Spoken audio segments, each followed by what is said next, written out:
जो कि जामू रोड से देखिए कई तुम्हारे वाले आ चुके हैं। बिहारी लाल जरा संपर्क करिए। परदेसी हो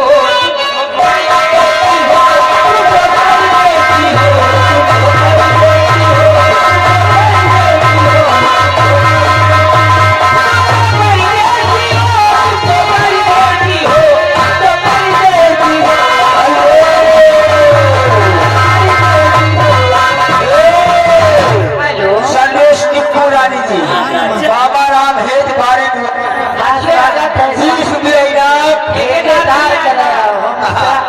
मिश्रा तो ठेकेदार। लेकिन मैडम जी गाना लगना चाहिए, इनका कहना है। अरे आज तुम्हारे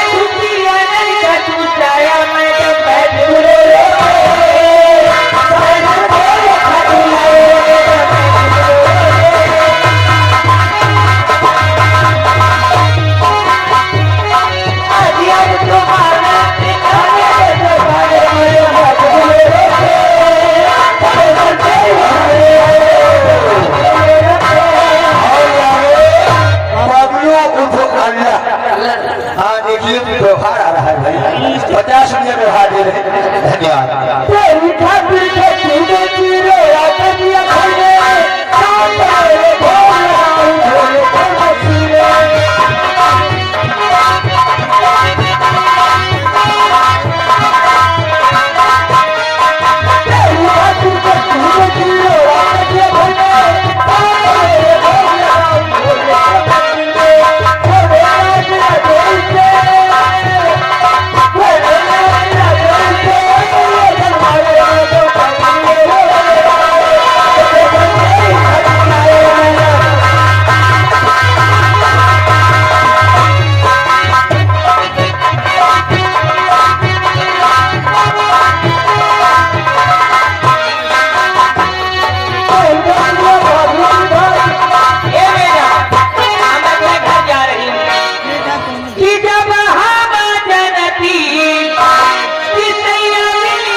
गाना लगेगा 50 रुपया इनाम है। गाना कौन सा?